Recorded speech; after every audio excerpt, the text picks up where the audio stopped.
adalah duduk kembali. Terima kasih. Terbulkan mau buka kutang.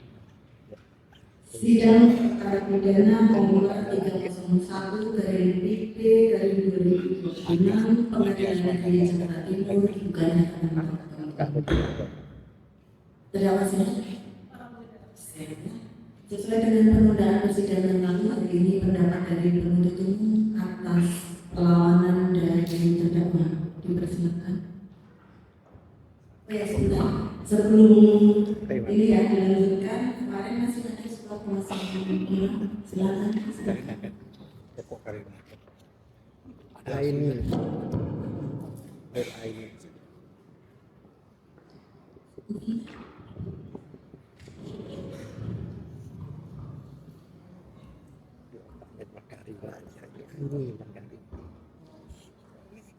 Sampai kepikir.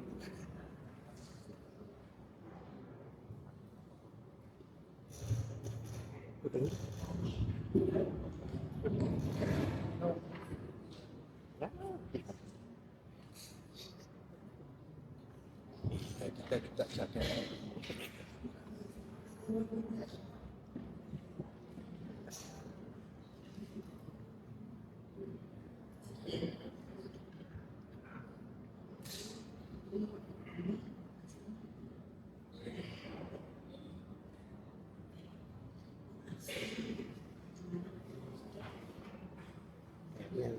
Baju dalamnya kental, Pak. Kucing pohon, yang bahannya juga kental. Yuk, juga sudah tak ke atas tuh. Lakonnya siapa ini? Kayaknya kayak lagi jatuh, yang jaga apa ya? Dia modelnya udah muter juga.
Mas.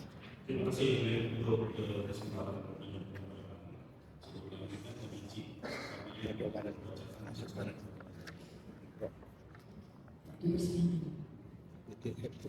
Terima kasih Majelis Hakim.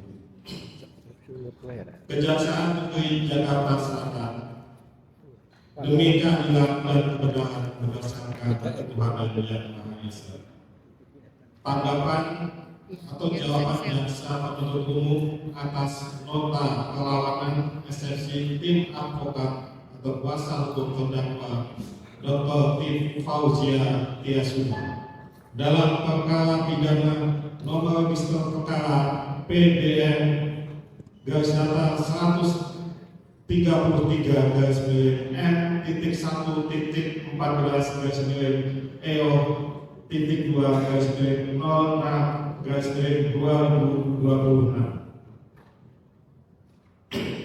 Pendahuluan.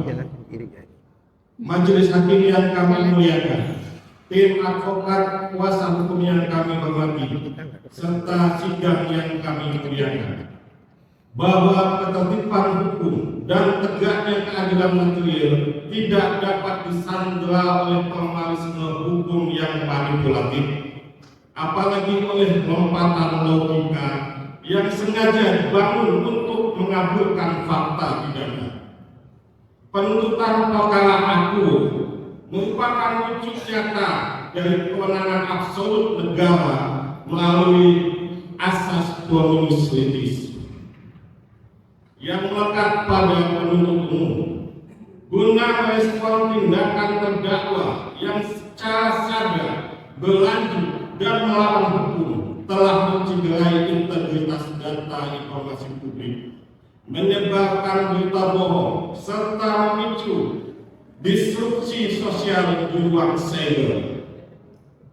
Bahwa setelah meneliti secara seksama dan mendalam nota perlawanan eksepsi yang diajukan oleh tim pembela Dr. Tifa tertanggal 9 Juli 2026, penuntut umum menemukan bahwa seluruh keberatan yang dibangun mengenai kompetensi relatif Pengadilan Negeri Jakarta Timur, gugurnya hak penuntut akibat spesifik perkara, hingga klaim kaburnya surat dakwaan abskur liber hanyalah sebuah upaya defensif yang keliru dalam menafsirkan hukum positif. Tim advokat kuasa hukum terdakwa secara sengaja mengeneralisasikan seluruh konstruksi surat dakwaan sebagai delik aduan.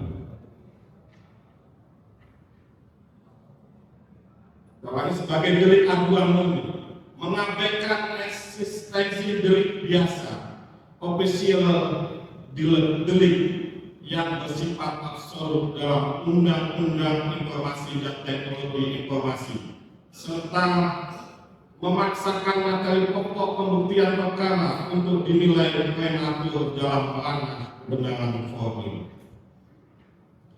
Bahwa surat dakwaan nomor register perkara PDN 133 M.2/06/2026 tertanggal 22 Juni 2026 yang disusun secara kombinasi subsidiaritas alternatif telah sepenuhnya memenuhi syarat formal dan material sebagaimana diamanatkan dalam pasal 75 ayat 2 huruf B Undang-Undang Nomor 20 Tahun 2025 tentang Kitab Undang-Undang Hukum Acara Pidana, serta patuh pada koridor letter temporis delicti, perbuatan berlanjut forgeset handling. Oleh karena itu, demi menjaga marwah peradilan, kepastian hukum, serta penegakan hukum yang berkeadilan, penuntut umum mengajukan tanggapan untuk mematahkan satu persatu argumentasi keliru tim advokat atau kuasa hukum terdakwa, dan memohon kepada majelis hakim yang mulia untuk menyatakan bahwa Pengadilan Negeri Jakarta Timur berwenang mutlak secara relatif dan surat dakwaan penuntut umum adalah sah demi hukum untuk dilanjutkan ke tahap pembuktian materi perkara. Majelis hakim yang kami muliakan, tim advokat kuasa hukum yang kami hormati, serta sidang yang kami muliakan. Penuntut umum sependapat dengan tim advokat kuasa hukum terdakwa bahwa pasal 206 ayat 1 Undang-Undang Nomor 20 Tahun 2005 memberikan hak statuter kepada terdakwa atau advokatnya untuk mengajukan perlawanan atau keberatan. Namun penuntut umum mengingatkan bahwa hak mengajukan perlawanan bukanlah cek kosong untuk memasukkan segala jenis pembelaan material secara prematur. Lembaga perlawanan eksepsi menurut sifat dan hakikatnya dirancang secara limitatif hanya untuk menguji keabsahan formalitas luar dari sebuah dakwaan. Tim advokat kuasa hukum mendalilkan penegakan due process of law demi hak konstitusional terdakwa. Penuntut umum menegaskan bahwa due process of law juga mencakup hak negara untuk melakukan penuntutan yang adil dan berimbang. Keseimbangan tersebut akan terganggu jika fase eksepsi dipaksakan untuk memutus perkara sebelum dilakukannya pemeriksaan alat bukti. Bahwa penerapan pasal 206 ayat 1 Undang-Undang Nomor 20 Tahun 2025 oleh penasihat hukum terdakwa adalah sah secara formal, namun secara substansial dasar-dasar keberatan yang diajukan tidak ditopang oleh argumentasi hukum yang kokoh. Surat dakwaan penuntut umum nomor register perkara PDR 133 dan seterusnya adalah dokumen hukum yang sah, valid dan memenuhi seluruh persyaratan undang-undang untuk dijadikan kompas pemeriksaan perkara.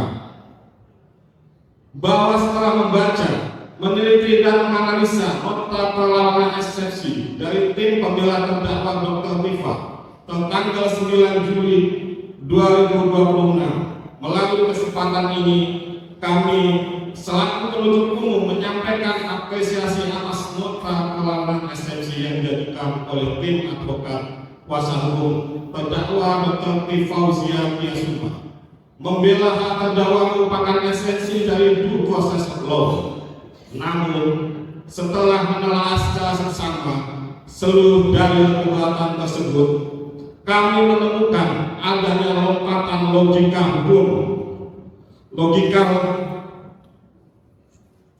falasi, mencampur adukan antara syarat formal surat dakwaan dengan materi pokok perkara, pembuktian serta penafsiran keliru terhadap rezim hukum pidana transisional dan hukum cyber. Izin dilanjutkan. Izin lanjutkan yang mulia. A. Tanggapan atas kompetensi relatif Pengadilan Negeri Jakarta Timur. Pengadilan Negeri Jakarta Timur berwenang secara sah dan mengikat berdasarkan hukum positif. Menanggapi nota perlawanan tim advokat terdakwa Dr. Fauzia Tiasuma pada halaman 6 sampai 8 yang mendalilkan adanya kekacauan penentuan lokus delikti dan lompatan logika yang fatal karena surat dakwaan menguraikan lokasi fisik di Jakarta Pusat, mengutip dasar domisili saksi di Jakarta Selatan, namun melimpahkan perkara ke Jakarta Timur. Bahwa tim advokat terdakwa mendalilkan bahwa Pengadilan Negeri Jakarta Timur tidak berwenang mengadili perkara aku dengan alasan lokus delikti berada di Jakarta Pusat atau Jakarta Selatan. Penunjukan Pengadilan Negeri Jakarta Timur berdasarkan SK KMA cacat hukum karena hanya menyebutkan nama Dr. KRMT Roy Suryo di Projo DKK, sehingga diklaim melanggar asas delegatus non potes delegare dan asas spesialistik. Penuntut umum menyampaikan bantahan sebagai berikut: bahwa tim advokat terdakwa berpikir secara konvensional analog dengan mengunci bahwa karena peristiwa material atau talk show terjadi di MNC Conference Hall Ainus Tower, Menteng, Jakarta Pusat, maka kompetensi relatif mutlak hanya milik Pengadilan Negeri Jakarta Pusat. Dalam hal pidana modern, khususnya yang berkaitan dengan informasi dan transaksi elektronik atau UITE, serta penyebaran konten digital yang diatur dalam Undang-Undang Nomor 1 Tahun 2023, penentuan lokus delikti tunduk pada perluasan doktrin hukum peradilan. A. Teori alat atau instrumen teori, tempat di mana alat cyber atau sistem elektronik itu digunakan untuk mengunggah atau mentransmisikan konten. B. Teori akibat, tempat di mana transmisi elektronik tersebut diakses, diunduh atau didownload dan menimbulkan akibat material berupa keonaran atau kerugian bagi korban atau publik. Pencantuman Ainus Tower Jakarta Pusat dalam surat dakwaan kedua primer adalah bentuk kecermatan penuntut umum dalam memaparkan aktus reus fisik awal atau tempat produksi konten. Namun karena dampak digital dari unggahan terdakwa bersifat ubiquitas atau terjadi di mana saja di seluruh ruang digital secara simultan, maka yurisdiksi relatif tidak berhenti hanya di wilayah Jakarta Pusat. Bahwa tim advokat menuduh penuntut umum melakukan kesimpulan sepihak saat mengutip pasal 165 ayat 2 Undang-Undang Republik Indonesia Nomor 20 Tahun 2025 tentang Kitab Undang-Undang Hukum Acara Pidana, atau pasal 84 ayat 2 mengenai kediaman sebagian besar saksi untuk menunjuk Pengadilan Negeri Jakarta Selatan. Pencantuman alat kompetensi tersebut bukanlah kekacauan, melainkan pemenuhan syarat formal kronologi yurisdiksi sebelum perkara ditarik ke Pengadilan Negeri Jakarta Timur. bahwa penuntut umum sengaja menguraikan elemen Jakarta Selatan dalam surat dakwaan untuk menegaskan prinsip efisiensi peradilan, yaitu membuktikan secara limitatif bahwa tempat tinggal terdakwa ditemukan dan kediaman sebagian besar saksi yang akan hadir memang lebih dekat dan relevan diakses dalam radius wilayah hukum DKI Jakarta, bukan di luar provinsi. Ini adalah prasyarat administratif yang wajib dilewati sebelum melanggar ketentuan pasal 166 Undang-Undang Nomor 20 Tahun 2025. Bahwa argumentasi tim advokat menunjukkan ketidakpahaman mendasar mengenai doktrin koneksitas perkara, asas dominus litis dan perluasan kewenangan absolut Ketua Mahkamah Agung dalam ranah hukum acara pidana. Bahwa penunjukan Pengadilan Negeri Jakarta Timur bersandar penuh pada pasal 166 Undang-Undang Republik Indonesia Nomor 20 Tahun 2025 atau pasal 85 Undang-Undang Nomor 8 Tahun 1981 yang memberikan mandat mutlak kepada Ketua Mahkamah Agung Republik Indonesia untuk mengalihkan yurisdiksi relatif suatu pengadilan negeri ke pengadilan negeri lainnya demi alasan keamanan, ketertiban umum, atau efisiensi peradilan. Bahwa tim advokat terdakwa membangun argumentasi eksepsinya di atas sebuah premis tunggal yang keliru dan manipulatif dengan menyatakan bahwa SK KMA nomor 114/KMA SK.HK2.2 2026 cacat hukum karena hanya menyebutkan nama Dr. KRMT Roy Suryo Todiprojo DKK tanpa menyebutkan nama terdakwa Dr. Tifauzia Tiasuma secara spesifik.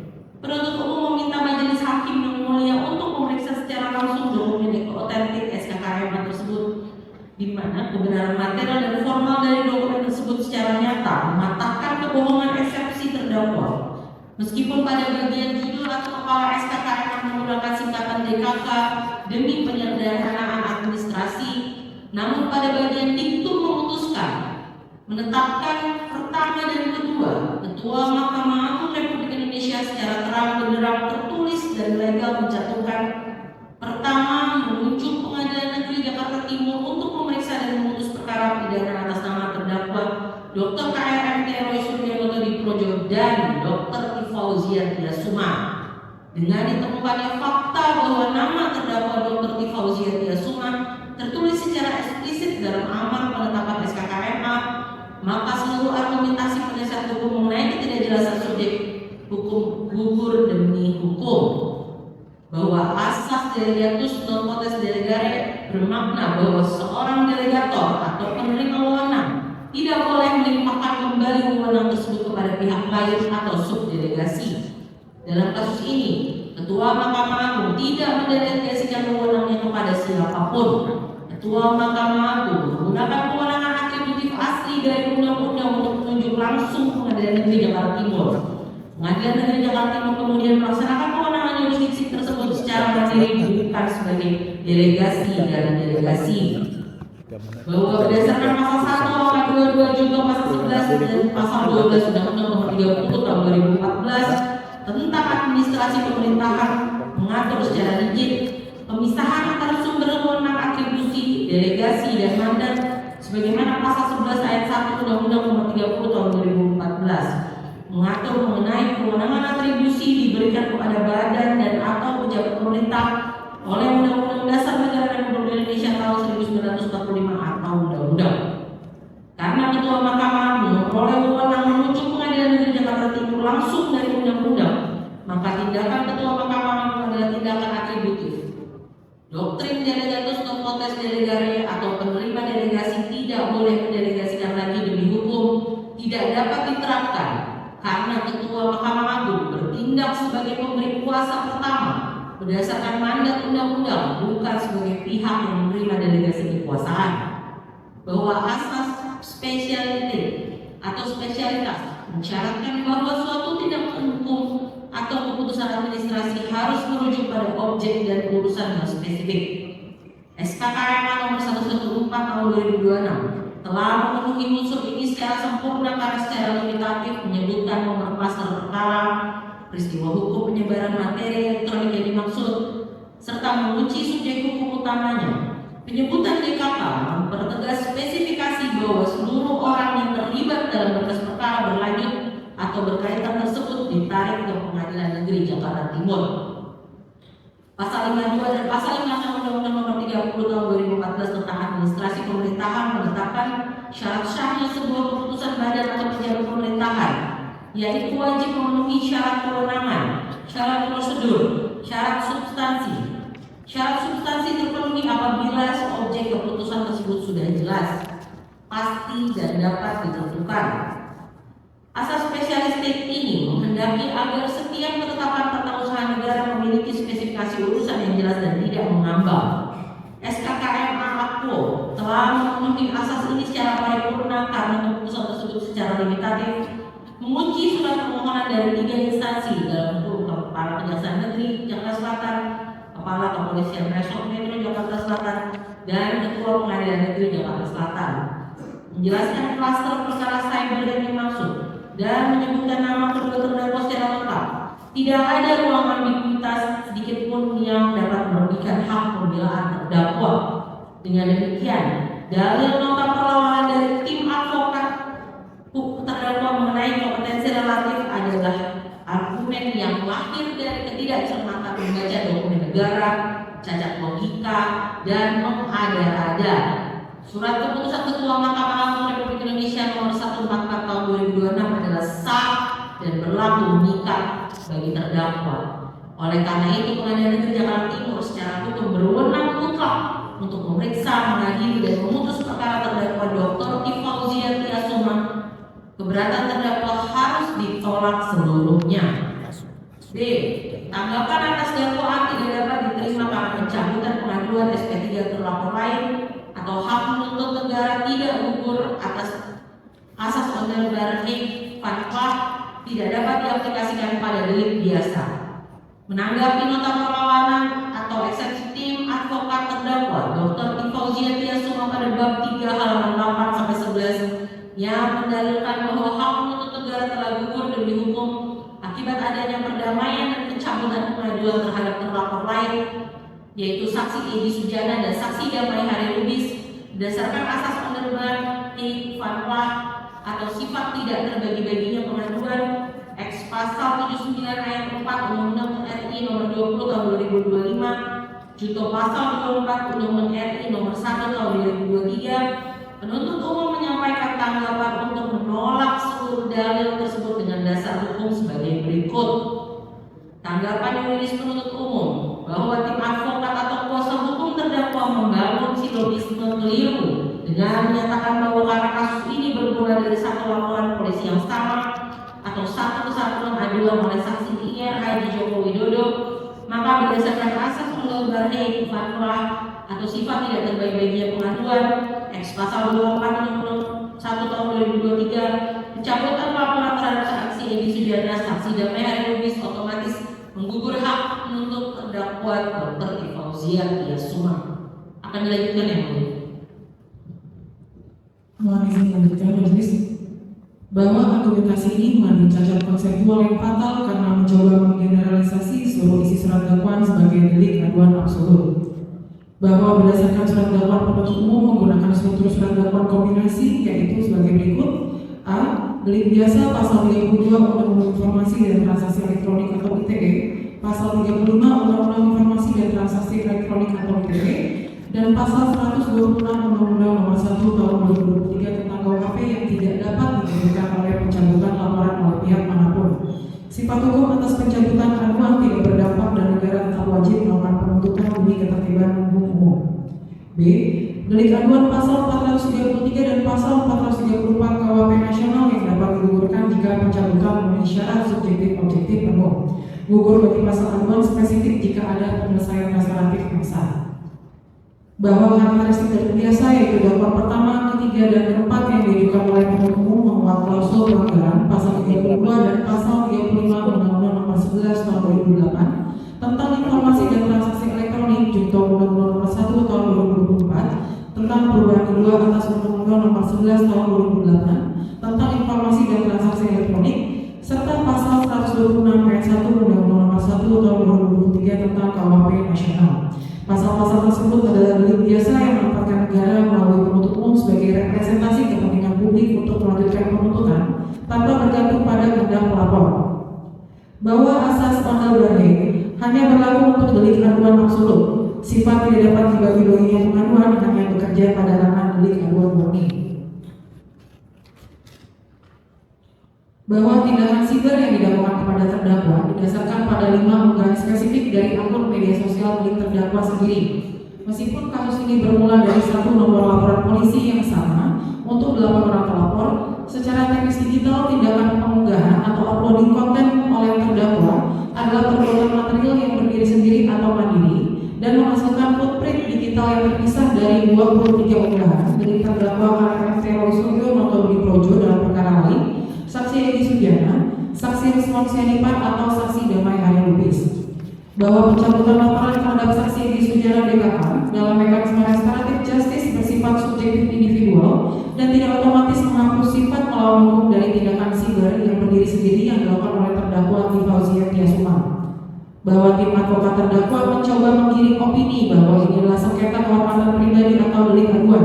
Padahal pasal-pasal utama yang didakwakan memiliki objek hukum yang jauh berbeda, yaitu delik aduan melindungi kehormatan atau nama baik individu. Kemudian pasal 32 dan pasal 35 Undang-Undang Nomor 11 Tahun 2008 tentang informasi dan transaksi elektronik melindungi integritas sistem, data digital, dan kepastian autentisitas dokumen di ruang publik atau data and system integrity. Kemudian, pasal keonaran melindungi keterlibatan masyarakat atau public order.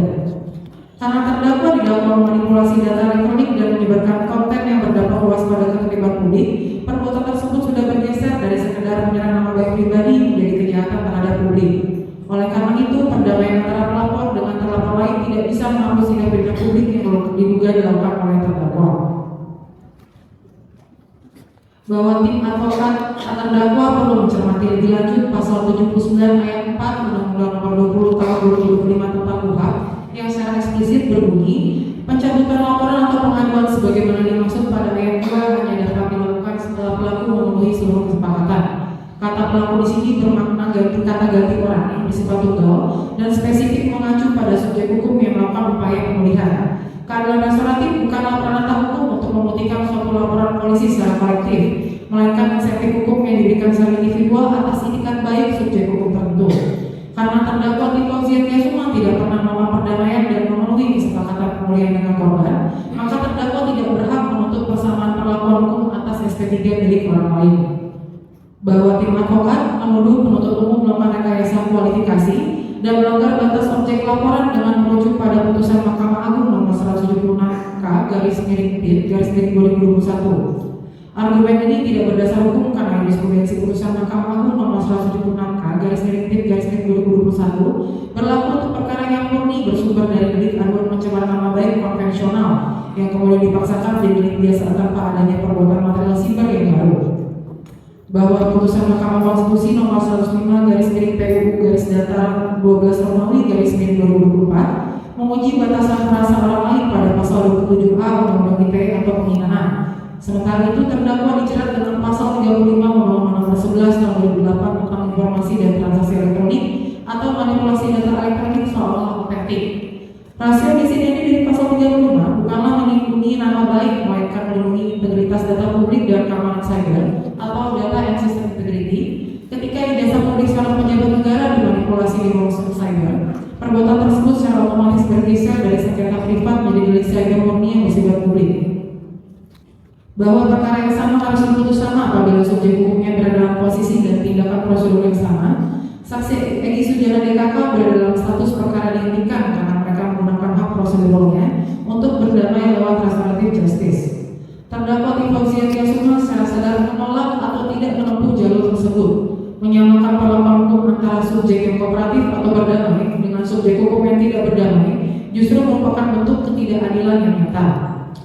Bahwa berdasarkan seluruh rangkaian di atas, argumentasi tim advokat terdakwa mengenai gugurnya hak menuntut akibat pencabutan laporan pihak lain adalah argumentasi yang cacat doktrin, keliru menafsirkan aturan hukum transisional, dan tidak berdasar hukum. Pencabutan aduan delik aduan absolut tidak dapat mematikan penuntutan atas delik biasa, yaitu pasal 32, 35 Undang-Undang ITE dan pasal 126 Undang-Undang Nomor 1 Tahun 2023 tentang KUHP yang melekat pada surat dakwaan. Dengan demikian, penuntut umum memohon kepada majelis hakim yang mulia untuk menolak seluruh keberatan tim advokat terdakwa pada bab 3 ini dan menyatakan surat dakwaan penuntut umum tetap sah, kuat, serta dapat diterima untuk dilanjutkan ke tahap pembuktian. Mohon izin dilanjutkan dengan saya, Majelis. Izin melanjutkan yang mulia. Halaman Tanggapan atas legalitas dan validitas temporal surat dakwaan tidak kabur dan prosedur legal dan patuh pada lex temporis delicti. Menanggapi nota perlawanan tim advokat terdakwa pada bab 4 dan bab 5 yang mendalilkan bahwa surat dakwaan penuntut umum batal dan dihukum karena kabur dan tidak jelas dengan alasan pelanggaran asas legalitas, kekaburan tempus delicti serta ketidakjelasan anatomi cyber terkait tempus delicti. Penuntut umum menyampaikan tanggapan sebagai berikut. Bahwa tim advokat terdakwa mendalilkan terjadi pelanggaran absolut terhadap asas legalitas non retroaktif pasal 1 ayat 1 Undang-Undang Nomor 1 Tahun 2023 tentang KUHP karena tempus delicti berada pada kurun waktu Maret hingga Mei 2025. Sedangkan Undang-Undang Nomor 1 Tahun 2023 dan Undang-Undang Nomor 1 Tahun 2026 baru efektif pada tanggal 2 Januari 2026. Argumentasi tim advokat tersebut keliru secara teoritis dan dogmatis karena gagal memahami sifat dari delik berlanjut dan delik permanen digital. Bahwa penuntut umum memasukkan klausal perbuatan berlanjut yakni pasal 126 ayat 1 Undang-Undang Nomor 1 Tahun 2023 karena konten yang digital diunggah oleh terdakwa pada rentan bulan Maret dan Mei sampai dengan Mei 2025 tetap dibiarkan hidup, dapat diakses, mentransmisi keonaran dan dipertahankan aksesibilitasnya oleh terdakwa hingga melewati batas waktu 2 Januari 2026 saat Undang-Undang Nomor 1 Tahun 2023 berlaku efektif. Dalam delik cyber, tempus delicti tidak berhenti saat tombol upload ditekan, melainkan terus berlangsung selama transmisi data tersebut sengaja dipelihara dan diakses oleh publik. Bahwa penyusunan dakwaan secara alternatif subsidiaritas yang menyatakan bahwa dalam Undang-Undang Informasi dan ITE serta dan KUHP baru adalah langkah cermat penuntut umum untuk mengantisipasi transisi pemberlakuan hukum bukan suatu bentuk obskurable. Bahwa penentuan aturan mana yang lebih meringankan adalah wilayah material pembuktian pada saat hakim memutus perkara, bukan formalitas eksepsi yang dapat membatalkan dakwaan di awal persidangan. Menanggapi nota perlawanan tim advokat terdakwa pada halaman 17 sampai 20 mengenai tuduhan pencampuran perbuatan pihak ketiga, mencampur adukan dua rezim hukum pidana material serta cacat hukum akibat rekayasa prosedural dan ketiadaan audit digital forensik. Penuntut umum menyampaikan tanggapan sebagai berikut. Bahwa argumentasi tim advokat terdakwa menunjukkan ketidakpahaman mendasar mengenai konstruksi delik material cyber dan tata cara pemaparan jalinan konteks perkara. Masuknya 23 unggahan pihak ketiga bukan bentuk pelanggaran asas pertanggungjawaban pidana secara individual, melainkan bagian dari penyusunan anatomi kasus guna menggambarkan jalinan kerjasama, niat jahat yang simultan atau minimal sebagai kontekstual evidence untuk membuktikan unsur mengakibatkan keonaran di kalangan masyarakat. Bahwa perbuatan material memang dimulai pada rentang bulan Maret sampai dengan Mei 2025. Namun konten digital yang diunggah oleh terdakwa sengaja dibiarkan tetap hidup, tetap dapat diakses, mentransmisikan narasi hoax dan dampak keonarannya terus diproduksi secara meluas melewati batas transmisi waktu 2 Januari 2026. Saat Undang-Undang Nomor 1 Tahun 2023 berlaku efektif. Dalam ruang cyber, delik tidak selesai saat tombol upload ditekan, melainkan terus berlangsung sengaja aksesibilitas data tersebut dipelihara oleh pemilik akun. Oleh karena itu, penerapan pasal 126 ayat 1 Undang-Undang Nomor 1 Tahun 2026 adalah sah. Bahwa berdasarkan pasal 3 Undang-Undang Nomor 1 Tahun 2023, jika terjadi perubahan undang-undangan setelah perbuatan dilakukan, maka diaplikasikan aturan yang paling menguntungkan terdakwa. Penuntut umum menyusun dakwaan secara alternatif subsidiaritas justru untuk memberikan ruang bagi majelis hakim guna menguji dan menyaring secara jujur aturan mana yang paling tepat dan meringankan bagi terdakwa pada saat putusan akhir dijatuhkan, bukan di tahap putusan selah. Bahwa ketiadaan uraian rinci mengenai hasil audit digital forensik, source code atau mendata-data dalam narasi surat dakwaan bukanlah cacat formil. Surat dakwaan sebagaimana pasal 75 ayat 2 Undang-Undang Nomor 20 Tahun 2025 atau pasal 143 ayat 2 Undang-Undang Nomor 8 Tahun 1981 hanya mensyaratkan perumusan unsur delik dan fakta perbuatan. Audit forensik, digital footprint, dan error level analysis atau ELA adalah bukti yang tempatnya untuk diuji di fase pembuktian pokok perkara di persidangan, bukan di pertentangan tahap eksepsi. Untuk isi pasal tidak akan membacakan karena sudah tercantum dalam penanggapan. Bahwa uraian dakwaan nomor rek perkara PDM 133 sekian sebagaimana didalilkan tim advokat pada bagian 444 45 dan 46 telah memenuhi syarat cermat, jelas dan lengkap sebagaimana diatur dalam pasal 75 ayat 2 huruf B Undang-Undang RI nomor 20 tahun 2025. Seluruh keberatan terdakwa telah melompat jauh memasuki materi pembuktian pokok perkara yang tidak berdasar hukum untuk diperiksa pada tahap putusan selah. Dengan demikian penuntut umum memohon kepada majelis hakim yang mulia untuk menolak seluruh nota perlawanan tim advokat terdakwa pada klausul-klausul tersebut dan memerintahkan persidangan dilanjutkan ke tahap pemeriksaan materi pokok perkara secara runut mengikuti alur hukum transisional cyber yang sah. Selanjutnya adalah putusan saya.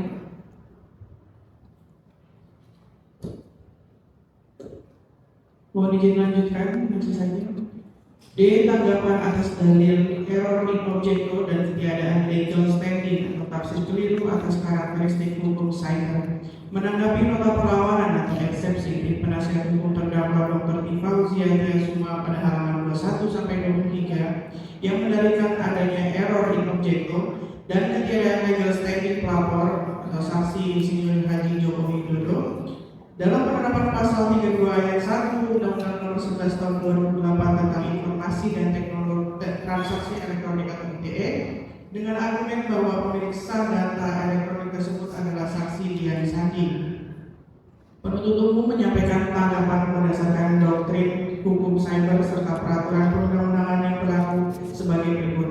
Tanggapan yuridis penuntut umum bahwa eksepsi tim advokat terdakwa terjebak dalam penalaran sempit yang menyamakan hak kepemilikan formal sebuah akun dengan hak perlindungan data substantif. Di dalam bab 11 tentang ketentuan pidana Undang-Undang Nomor 11 Tahun 2008 tentang Informasi dan Transaksi Elektronik atau ITE, pembatasan suatu pasal menjadi delik aduan hanya diatur secara limitatif dan eksplisit untuk pasal penghinaan atau pencemaran nama baik.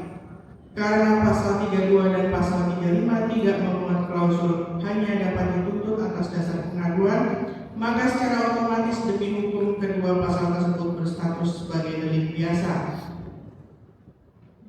Bahwa unsur milik orang lain atau milik publik dalam pasal 32 dan manipulasi data dalam pasal 35 Undang-Undang Nomor 11 Tahun 2008 tentang Informasi dan Transaksi Elektronik tidak membatasi korban hanya pada pemilik server atau pembuat pertahanan dokumen. Ketika sebuah informasi atau dokumen elektronik yang memuat identitas spesifik seseorang dimanipulasi, diubah atau ditransmisikan secara melawan hukum sehingga merugikan hak konstitusional orang yang tercantum di dalamnya, maka orang tersebut adalah korban langsung yang sah. Pasal 32 ayat 1 Undang-Undang Nomor 11 Tahun 2008 tentang Informasi dan Transaksi Elektronik melindungi integritas informasi elektronik dari tindakan melawan hukum, baik milik orang lain atau milik publik. Dalam konteks ijazah, dokumen tersebut mengandung data pribadi yang bersifat melekat pada subjek data, yaitu saksi Insinyur Haji Joko Widodo.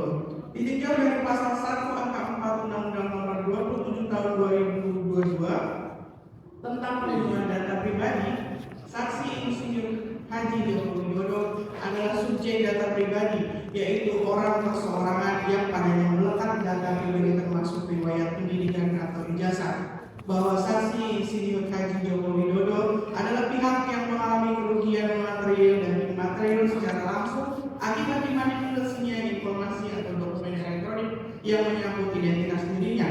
Oleh karena itu, saksi Insinyur Haji Joko Widodo adalah korban yang sah. Bahwa dalil bahwa data milik saksi Dian Sandi sehingga saksi Insinyur Haji Joko Widodo tidak memiliki kedudukan hukum adalah argumen prematur. Pasal 32 Undang-Undang Nomor 11 Tahun 2008 tentang Informasi dan Transaksi Elektronik melindungi informasi elektronik milik orang lain atau publik. Siapapun yang hak, kewenangan, ataupun tidak dirugikan akibat manipulasi data yang disasarkan kepadanya berhak menjadi pelapor, terutama dalam delik biasa di mana negara atau penyidik berhak bertindak proaktif. Bahwa oleh karena pasal 32 dan pasal 35 Undang-Undang Nomor 11 Tahun 2008 tentang Informasi dan Transaksi Elektronik merupakan delik biasa, dengan demikian legal standing laporan tidak bersifat limitatif restriktif. Laporan dari pihak manapun, terlebih dari pihak yang namanya dicatat dan dirugikan secara langsung, adalah sah demi hukum untuk menggerakkan hukum acara pidana, bahwa tuduhan error in objecto dan ketiadaan legal standing adalah argumen yang sangat dangkal secara doktriner. Pasal 32 Undang-Undang Nomor 11 Tahun 2008 tentang informasi dan transaksi elektronik melindungi data yang menyangkut hak individu dan kepentingan publik, sehingga subjek hukum yang dirugikan secara langsung memiliki hak konstitusional penuh sebagai korban. Terlebih, sifat pasal 32 Undang-Undang Nomor 11 Tahun 2008 tentang informasi dan transaksi elektronik sebagai delik biasa menegaskan bahwa hak menuntut negara tetap tegak terlepas dari ada atau tidaknya pelapor. Akan dilanjutkan. Izin melanjutkan majelis. WE, tanggapan mengenai forensik digital Undang-Undang Pers, Imunitas Saksi dan Prosedur Referensi atau seluruhnya adalah materi pokok perkara yang wajib ditolak dalam putusan selah. Menanggapi nota pembelaan terdakwa pada halaman 23 sampai dengan 33 yang mendalilkan bahwa surat dakwaan tidak sah karena bertentangan dengan kebebasan pers, kebebasan berpendapat, melanggar undang-undang keterbukaan informasi publik, mengabaikan imunitas saksi serta mengandung cacat formil pada prosedur laboratorium forensik, penuntut umum menyampaikan tanggapan sebagai berikut. Tanggapan yuridis penuntut umum bahwa terdakwa tidak memiliki legalitas sebagai entitas pers yang terdaftar dan tunduk pada Undang-Undang Nomor 40 Tahun 1999 tentang pers, akun media sosial pribadi atau layanan broadcast langsung independen tanpa badan hukum pers dan tanpa proses redaksional yang mengikat pada kode etik jurnalistis adalah masuk dalam kualifikasi platform transmisi elektronik biasa yang tunduk pada Undang-Undang Informasi dan Teknologi Informasi, bukan lex spesialis Undang-Undang Pers. Bahwa pasal 9 ayat 2 Undang-Undang Nomor 40 Tahun 1999 tentang pers mengatur setiap perusahaan pers harus berbentuk badan hukum Indonesia berdasarkan peraturan Dewan Pers tentang standar perusahaan pers. Badan hukum yang dimaksud secara limitatif harus berbentuk perseroan terbatas atau PT, yayasan atau koperasi yang khusus menyelenggarakan usaha pers. Akun media sosial pribadi atau Instagram, TikTok, YouTube atau broadcast perorangan tidak memenuhi syarat konstitusi sebagai badan hukum pers. Selanjutnya pasal 1 angka 1 dan angka 2 Undang-Undang Nomor 40 Tahun 1999 tentang pers mengatur dan menetapkan bahwa pers dan perusahaan pers wajib melaksanakan kegiatan jurnalistik yang meliputi mencari, memperoleh, memiliki, menyimpan, mengolah dan menyampaikan informasi yang meningkatkan diri pada kode etik jurnalistik dan tunduk pada pengawasan Dewan Pers. Bahwa sebagaimana perjanjian kerjasama antara Dewan Pers dengan Polri nomor 03/DP/PKS/11/2022 dan nomor NK/34/11/2022 tanggal 10 November 2022 junto nota kesepakatan antara Dewan Pers dengan Kejaksaan Agung nomor 01/DP/MUU/11/2023 dan nomor KEP 048-A-JA-02/2023 tanggal 9 Februari 2023 secara limitatif mengatur bahwa penyelesaian sengketa melalui mekanisme Undang-Undang Pers mengatur kerjasama pelindungan hukum menyelesaikan sengketa lewat mekanisme Undang-Undang Pers hanya berlaku untuk karya jurnalistik yang diproduksi oleh wartawan profesional dan diterbitkan oleh media yang terindikasi di Dewan Pers. Konten cyber yang diunggah dianggap pribadi yang dilaporkan oleh masyarakat langsung ditarik ke ranah pidana umum atau cyber. Bahwa terdakwa bertindak dengan itikat baik sebagai saksi prostitusi atau apakah unggahannya memenuhi kualifikasi produk pers murni yang lolos secara redaksional merupakan wilayah pembuktian unsur melawan hukum. Hal ini membutuhkan pemeriksaan saksi-saksi serta bukti materi lainnya. Bahwa tim advokat terdakwa yang menyatakan hasil lapor batal demi hukum karena melanggar Perkap nomor 10 tahun 2009 tentang tidak serta-merta mengaplikasikan doktrine extraordinary yang mensyaratkan pelanggaran hak konstitusional. Kualitas perolehan bukti tersebut adalah materi pokok perkara yang wajib diuji pada tahap pembuktian, bukan dalam eksepsi ini. Salah satu tidaknya prosedur penyitaan dan uji laboratorium forensik atau sebuah dokumen digital adalah murni materi pra-peradilan atau materi pembuktian di muka persidangan. Eksepsi sesuai ruang lingkupnya hanya menilai apakah surat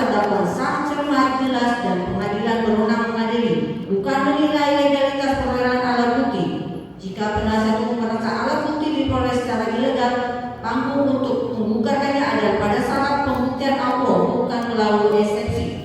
Bahwa tim advokat terdakwa secara keliru membersihkan pasal 28F Undang-Undang 1945 sebagai hak yang tidak dapat dibatasi. Di dalam Tata Negara Indonesia, kebebasan berekspresi dibatasi secara ketat oleh pasal 28J ayat 2 Undang-Undang Dasar 1945 demi menghormati hak orang lain dan memenuhi tuntutan yang adil sesuai dengan pertimbangan moral, nilai-nilai agama, keamanan dan ketertiban umum.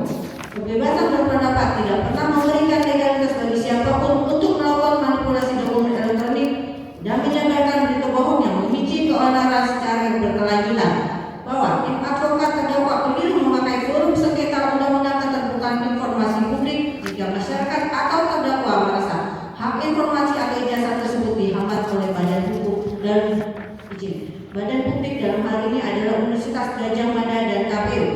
Hukum telah menyediakan mekanisme yaitu melalui sengketa informasi di Komisi Informasi berdasarkan mekanisme Undang-Undang Nomor 14 Tahun 2008, bukan dengan cara melakukan penghakiman sepihak dan manipulasi data di media sosial. Bahwa kekebalan hukum pasal 10 Undang-Undang Nomor 31 Tahun 2014 hanya melekat pada keterangan yang diberikan secara resmi di dalam forum prosedural dengan itikat baik.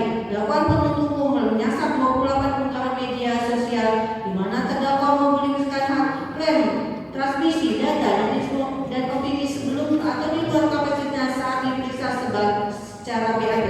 Publikasi media sosial pribadi tidak memiliki imunitas hukum. Pasal 10 ayat 1 Undang-Undang Nomor 31 Tahun 2014 tentang perubahan atas Undang-Undang Nomor 13 Tahun 2006 tentang perlindungan saksi dan korban mengatur saksi, korban, saksi pelaku dan atau pelapor tidak dapat dituntut secara hukum baik pidana maupun perdata atas kesaksian dan atau laporan yang akan sedang atau telah diberikan, kecuali kesaksian atau laporan tersebut diberikan tidak dengan itikat baik.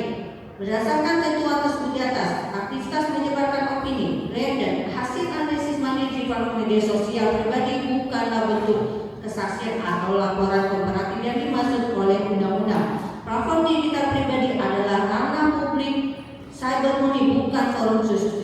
Pasal 1 angka 21 Undang-Undang Nomor 11 Tahun 2008 Junto Undang-Undang Nomor 1 Tahun 2024 menetapkan bahwa agen elektronik atau pengguna media sosial bertindak sebagai subjek hukum perorangan cyber yang memegang tanggung jawab hukum atas setiap dokumen elektronik yang ia buat dapat diakses oleh publik. Bahwa berdasarkan pasal 156 ayat 1 Undang-Undang Nomor 8 Tahun 1981 tentang hukum acara pidana junto pasal 206 ayat 1 Undang-Undang Nomor 20 Tahun 2025, ruang lingkup keberatan eksepsi dibatasi secara definit hanya pada A. Pengadilan tidak berwenang, B. Dakwaan tidak dapat diterima, C. Surat dakwaan harus dibatalkan. Bahwa jurisprudensi tetap Mahkamah Agung RI keberatan yang mengatakan bahwa terdakwa punya hak komunitas alat bukti tidak sah atau perbuatan yang didakwa bukan tidak pidana melainkan ranah hukum lain adalah keberatan yang sudah masuk ke dalam penilaian pembuktian materi perkara. Keberatan tersebut tidak boleh diputus dalam putusan selah, melainkan harus diperiksa bersama-sama dengan pokok perkara dalam sidang pembuktian. Bahwa sah atau tidaknya barang bukti pemohon terpenuhi atau tidaknya syarat formal Perkap Nomor 10 Tahun 2009 serta benar atau tidaknya tangkapan layar sebagai alat bukti elektronik hanya dapat dinilai setelah penuntut umum mengajukan ahli digital forensik di persidangan untuk diuji melalui mekanisme cross examination. Bahwa seluruh argumen advokat terdakwa pada bab 5 dan 6 mengenai ketidakpasahan penuntut pada argumen pembelaan materi yang dipaksakan untuk masuk ke pintu eksepsi. Surat dakwaan penuntut umum tetap sah, kokoh dan murni ditegakkan demi ketertiban umum serta kedaulatan data digital publik, bukan untuk kepentingan non hukum.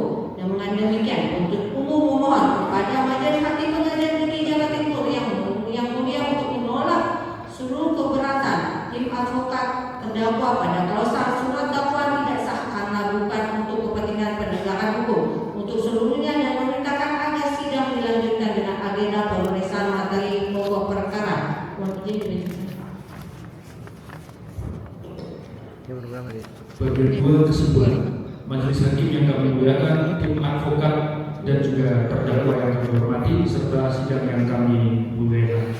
Berdasarkan seluruh analisis juridis, doktrin hukum cyber dan derealisasi peraturan perundang-undangan transisional yang telah kami uraikan secara lengkap di atas, penuntut umum mendeduksi beberapa konklusi hukum yang bersifat absolut untuk mematahkan nota perlawanan dari terdakwa Dr. Fauzia Tiasuma, yaitu: pertama, Pengadilan Negeri Jakarta Timur berwenang mutlak secara relatif, di mana eksistensi surat keputusan Ketua Mahkamah Agung RI nomor 114 garing KMA garing SK.HK2.2 garing 6 Romawi garing 2026 yang bersandarkan pada mandat atributif pasal 166 Undang-Undang RI nomor 20 tahun 2025 junto pasal 85 kuhap lama adalah sah dan mengikat, di mana frasa dan kawan-kawan atau DKK di dalamnya secara faktual nexus merangkum terdakwa sebagai bagian dari kesatuan lister peristiwa.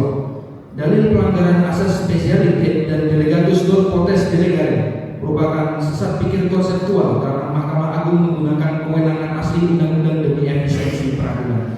2. Mengenai hak menuntut negara yang tidak gugur. Pencabutan laporan terhadap terlapor lain yaitu saksi Egy Sujana dan kawan-kawan melalui mekanisme restoratif justice bersifat subjektif individual berdasarkan pasal 79 ayat 4 UU nomor 20 tahun 2025. Surat dakwaan penuntut umum yang menggunakan struktur kombinasi yang didominasi oleh yang biasa, yaitu pasal 32 dan pasal 35 UU ITE serta pasal 126 UU nomor 1 tahun 2023, sehingga asas ondel barhet van klah demi hukum lumpuh dan tidak dapat diaplikasikan.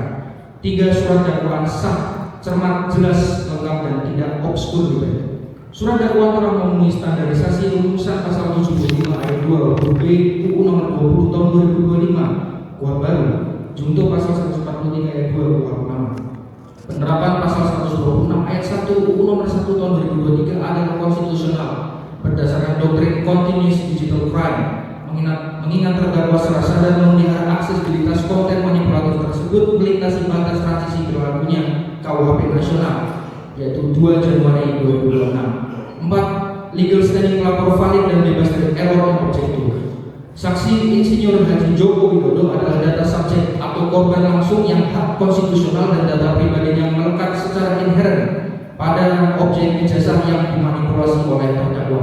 Karena yang dilanggar adalah pasal 32 dan pasal 35 UU nomor 11 tahun 2008 tentang ITE dan perubahannya yang memiliki karakter delik biasa, maka legal standing pelapor bersifat non-restriktif demi melindungi integritas data publik atau data integrity. 5. Eksepsi terdakwa salah kamar atau prematur. Seluruh dalil perlawanan mengenai hak imunitas saksi pasal 10 UU nomor 31 tahun 2014, kebebasan pers UU nomor 40 tahun 1999, penolakan bukti tangkapan layar hingga cacat prosedur lapor berdasarkan peraturan Kapolri nomor 10 tahun 2009 atau exclusionary rule dalam pasal 235 UU nomor 20 tahun 2025 secara nyata telah melompat jauh memasuki materi pokok perkara berdasarkan jurisprudensi tetap Mahkamah Agung RI nomor 55 K garing PIT garing 1995 junto pasal 206 ayat 3 UU nomor 20 tahun 2025 keberatan tersebut tidak boleh diputus dalam putusan sela, melainkan wajib ditolak dan diperiksa bersama-sama pada sidang pokok. Selanjutnya melanjutkan rekan kami.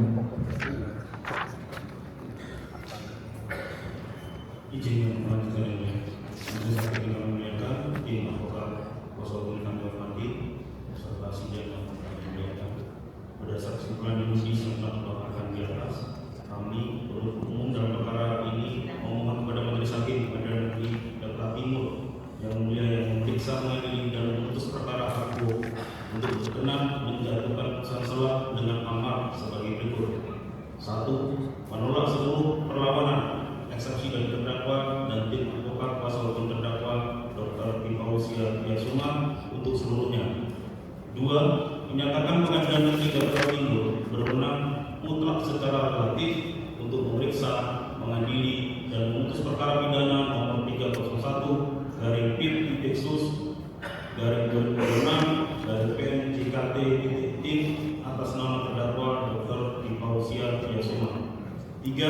menyatakan surat dakwaan jaksa penuntut umum nomor register perkara PDN 133/1/2/06/2026 pertanggal 22 Juni 2026 adalah sah menurut hukum karena telah memenuhi syarat-syarat formal dan material undang-undang sebagai dasar pemeriksaan perkara.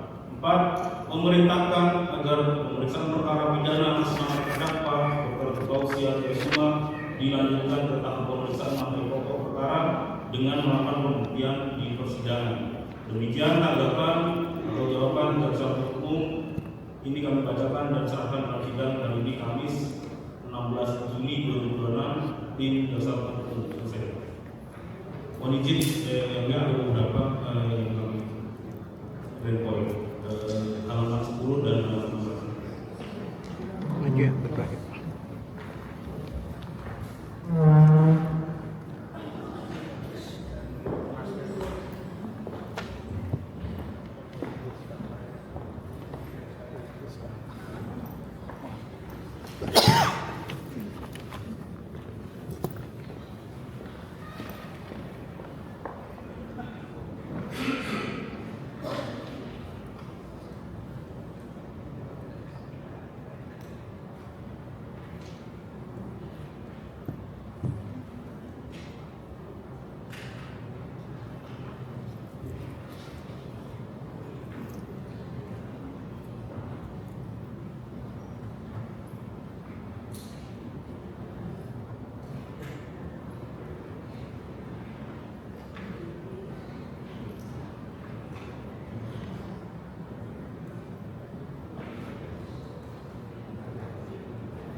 Semuanya enggak.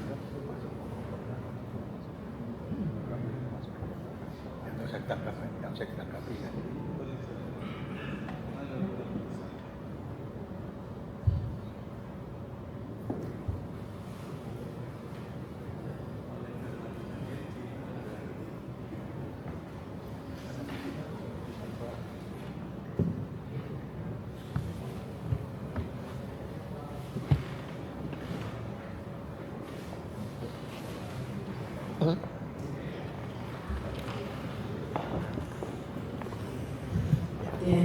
Dan kita sudah mendengarkan dari penuntut umum atas perlawanan dan juga mendapat saudara.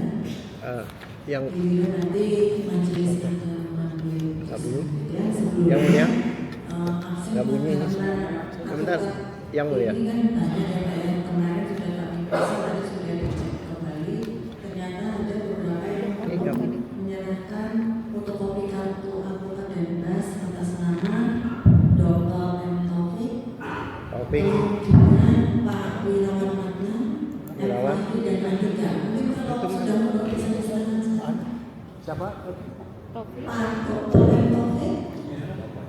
Ada fotokopinya? Saya sudah. Fotokopinya saja. Wirawan sudah nampaknya, Pak. Wirawan Magna. Sudah. Sudah dijelaskan. Aslinya mungkin sudah ditunjukkan. Aslinya nggak ditunjukkan. Aslinya mungkin ditunjukkan. Nggak ditunjukkan. Kalau aslinya sudah, jadi kami Oh, fotokopinya ya. minta kopinya. Aslinya ditunjukkan nggak? Oh, asli. Yang diperlukan fotokopinya, Mas. Iya. Karena aslinya sudah tadi Pak Taufik tadi juga sudah. Mungkin ada Pak sekarang Ada kedua. sekarang. Ya, kartu advokat dengan Ya, berita ya. kopi, kartu sudah kita kumpulkan semua itu. Kalau sumpah kita tidak bawa. aslinya sudah diperlihatkan tapi fotokopinya belum ada. Oh, Karena iya. seperti Iya. Pak Andika Ya, Ya. Nanti kami kalau lakukan. saya belum membawa asli bisa Ya. gitu ya. Ya. Jadi Pak Dr. M. Taufik, Pak Wirawan Adnan, M. Fahri dan Andika. Oh, Itu ya Pak ya. ya. Ya. Yang mulia. Oh iya. Iya, yang mulia, kami mau sampaikan bahwa sampai saat ini kami belum terima BAP ahli yang di dalam resume ada 26, tapi kami belum terima. Seharusnya kami terima itu BAP, termasuk ahli forensik, digital forensik, karena itu yang paling penting buat kami. Mohon di Ya, penuntut umum ada beberapa BAP ya yang diminta oleh tim advokat. Nanti silakan koordinasi langsung Pak ya, berikan ya, untuk kepentingan terdakwa silakan. Nanti untuk waktunya silakan koordinasi. Iya, enggak. Itu ya penuntut umum ya. apa jawabannya? Izin majelis hakim, dalam kesempatan ini kami sampaikan juga bahwa untuk ahli nanti kami akan susulkan, kami sampaikan karena kami sedang akan memilah ahli siapa saja yang akan kita hadirkan di persidangan. Jadi nanti sebelum persidangan dimulai kami akan sampaikan itu mana yang akan kita hadirkan di persidangan. Terima kasih. Yang mulia, keberatan di atas sikap dari saudara penuntut umum. Ya. Kalau kita perhatikan, saya cuma pertanyaan saja sebelum kita lanjutkan. Daftar barang bukti itu dari kepolisian itu diserahkan pada JPU ada 55. Saya minta tolong melalui majelis hakim tanyakan kepada saudara JPU 55 ini sudah fix atau masih akan ada tambahan? Satu. Yang kedua, daftar saksi. Daftar saksi ini yang kami terima daftarnya ada 94 orang. Kami mohon juga ditanyakan, apa masih ada lagi setelah ini ya yang belum diserahkan kepada kami daftarnya. Yang ketiga adalah ahli. Kami minta kalau memang sudah disiapkan dari penyidik, serahkan seluruh daftar ahli itu kepada kami. Soal nanti pengajuannya beberapa orang semuanya itu urusan belakangan teknis, silahkan sudah menutup. Tetapi tidak menyerahkan kepada kami itu suatu bentuk yang mencederai hak dari saudara terdakwa. Mohon perhatikan ini dan mohon tanyakan yang saya tanyakan. Terima kasih. Iya. Gini ya, penuntut umum dan tim advokat untuk nanti kalaupun misalnya perkara yang dilanjutkan ada opening statement nanti untuk menerangkan pembuktian yang akan disampaikan, tetapi sesuai dengan yang tadi yang diminta oleh tim advokat kan bagian dari berkas itu ya, minta bagian dari berkas. Nanti kalau penuntut umum akan mengajukan saksi atau ahli yang mana dibilang nanti silakan diutarakan seperti juga nanti dari terdakwa diutarakan ketika sampai kalau acara sampai ke pembuktian sebelum pembuktian ada opening statement-nya. Iya. Tapi untuk yang diminta silakan. Iya, kalau berita acara itu wajib diberikan karena kami ingin mempelajari. Satu, kedua, kami sudah diberi summary dan itu ada daftarnya. Apa haknya dibatasi harus memilah-milah? Itu pertanyaan kami. Yang sebentar belum selesai. Yang kedua, kami juga memberikan beberapa barang bukti. Kami lihat di daftar bukti itu barang bukti kami tidak ada. Itu. Jadi inilah yang menyebabkan kita bertanya berkali-kali. Memang kemarin itu kalau memang barang bukti yang sifatnya barang bukti kami dalam daftar, kami bukan minta barang buktinya ya, daftar dari barang bukti.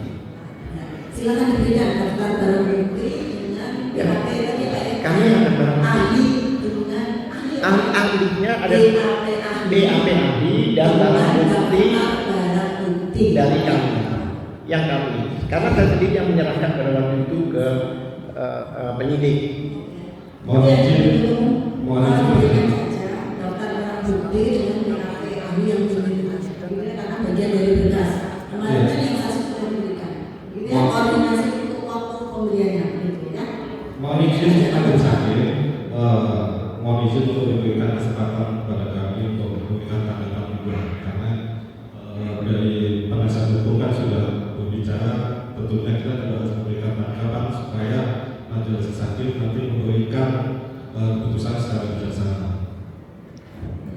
Majelis ini kan bukan majelis. Biar menanyakan dulu dari penuntut umum. Silakan. Ya, sesuai dengan pasal 153 kami ingin membacakan bahwa penyidik penuntut umum atau petugas lembaga pemasyarakatan wajib memberikan salinan berita acara pemeriksaan kepada tersangka, terdakwa atau advokatnya untuk kepentingan pembelaannya dalam waktu paling lama 1 hari untuk sejak penandatangan berita acara pemeriksaan. Dan hanya berita acara pemeriksaan dan saja. Dan tentunya kemarin sudah kami sampaikan juga bahwa untuk barang bukti kami berpedoman pada penetapan dari majelis hakim terkait dengan penetapan hari sidang. Bahwa di situ disebutkan bahwa penuntut umum diperintahkan untuk menghadirkan terdakwa, saksi-saksi dan barang bukti. Dan tentunya itu nanti pada saat waktunya di persidangan, pada saat pemeriksaan saksi, pemeriksaan terdakwa, atau pada saat pengajuan barang bukti. Jadi kalau barang bukti itu adalah milik kami, advokat. Istilahnya kalau kita mendakwa, itu kita punya senjata masing-masing. Jangan advokat meminta senjata kita untuk melawan kita. Itu tidak realistis. Terima kasih Mas Hakim. Majelis, saya lanjutkan. Saat kami tidak meminta barang bukti, data dari barang bukti. Mungkin salah dengar, jaksa. Apa saya yang salah bicara? Ini fakta ya. Kami minta data. Kalau memang tidak diberikan, kenapa sebagian datanya diberikan? Bahkan yang kami tanya bukti dari kami itu tidak ada. Karena kami ada korespondensi dengan Mabes, apa itu kami sampaikan. Satu. Ya itu. Ya, kalau tidak ada tanggapan, saya ada satu hal lagi Majelis. Selama ini terdakwa ini kan wajib lapor di kejaksaan. Yang mana kan kewenangan sekarang kan kewenangan hakim ya, kewenangan pengadilannya. Apakah masih perlu wajib lapor di kejaksaan? Karena itu operatif kan artinya kenapa harus wajib lapor? Karena padahal ini sudah tidak berulang lagi. Ya. Jadi nanti untuk terdakwa ketika ada panggilan sidang kan ada penetapan ya. Ya. Kalau ketika kami menunda sidang nanti hadir kan seperti itu. Iya, tapi berarti tidak perlu lagi wajib lapor kan? Iya, itu ya. Iya. Nah, tapi nanti ada mekanismenya. Kalau misalnya tidak hadir baru ada mekanisme lain kan seperti itu. Kita akan menggunakan itu, gitu ya. Bukan maksudnya perlu. Iya Pak, panggilan sidang kalau hadir ya sudah kan hadir Oh, di ya. sidangan. Jadi tidak perlu lagi dijaga. Betul. Terima kasih. Ya. Terima kasih. Ya, jadi ini ya penuntut umum yang diminta beliau ini kan daftar, ya bukan barang bukti saudara, tapi daftar. Kalau memang barang bukti nanti akan diperlihatkan di persidangan, gitu ya. BAP yang di saudara sampaikan di pasal 153 itu untuk BAP terdakwa, tetapi BAP kan ada beberapa macam, ya. Dan ini minta BAP saksi. Nanti kan saksi juga kalau memang berlanjut kan didengar juga. Jadi silakan diberikan koordinasi waktu untuk pembeliannya, gitu ya. Ya kami mau ditetapkan. Karena bagian dari berkas, ya. Kami ingin menyampaikan sebelumnya Majelis, apabila sudah kita perdebatkan dari persidangan sebelumnya sudah kita sepakati kalau yang diberikan hanya salinan berita acara pemeriksaan Majelis Komisi. Terkait dengan daftar barang bukti adalah bukan dari kelengkapan dari salinan berita acara pemeriksaan Majelis. Dan apabila terdapat pertanyaan dari advokat terdakwa yang menyatakan kenapa barang bukti dari mereka tidak dicantumkan dalam daftar barang bukti kami, terdakwa akan mengajukan barang bukti pada tahap pembuktian majelis. Saya agak bingung juga. Kami tidak minta barang bukti. Kami hanya minta daftar. Kok dari Mohon izin majelis, kami merasa seperti pengertian yang kami sampaikan sudah harusnya dimengerti oleh advokat terdakwa, jadi agar supaya tidak diperpanjang lagi majelis. Masalah barang bukti tidak termasuk dalam salinan berita acara pemeriksaan. Terima kasih majelis. majelis, ini hak kami majelis, hak terdakwa. Lah masa terdakwa diabaikan? Saya bertanya, ada apa? Satu, BAP saya bidang 30 tahun lebih majelis, itu yang namanya berita acara ahli itu diberikan. Berita acara ya, karena di resume itu ada 26, bahkan ada 4 orang ahli digital forensik itu. Oleh sebab itu kami minta ditetapkan kapan akan diserahkan pada kami. Ini berita acara pemeriksaan bukan hanya berita acara pemeriksaan yang Ahli belum. tapi ada saksi dan yang lainnya, ada termasuk ahli juga. Jadi BAP pemeriksaan tidak hanya BAP terdakwa. Mohon izin menanggapi majelis terkait dengan salinan berita acara pemeriksaan ahli memang sudah kami serahkan, namun apabila memang belum lengkap, kami akan sekali berkoordinasi dengan advokat terdakwa terkait dengan salinan berita acara pemeriksaan majelis. Majelis yang kami terima dari jaksa itu masih ada di mobil. Bisa nggak jaksa mencarikan di situ 26 berita acara? Faktanya Saya rasa kami sudah cukup menyampaikan kalau kami akan berkoordinasi dengan advokat terkait dengan. Nah, ini ada apa? Tidak perlu diperpanjang majelis. Kalau tidak bersedia apa maksudnya? Ini sudah bersedia akan berkoordinasi untuk memberikan kekurangannya, gitu kan? Ya dari penuntut umum bersedia Pak akan berkoordinasi Kapan? untuk memberikan kekurangannya. Hari ini atau kapan? Kami mau pelajari. Ya, nanti berkoordinasi ya Pak ya, waktunya di luar persidangan waktunya. Baik. Ya. Jadi untuk persidangan selanjutnya majelis akan bermusyawarah terlebih dahulu untuk mengambil putusan atas perlawanan terdakwa ya. Sidang akan ditunda hari Kamis tanggal 23 Juli 2026 pukul 09.00. Ya. Sidang selesai. Hadirin mohon berdiri. Majelis hadir di dalam ruang persidangan.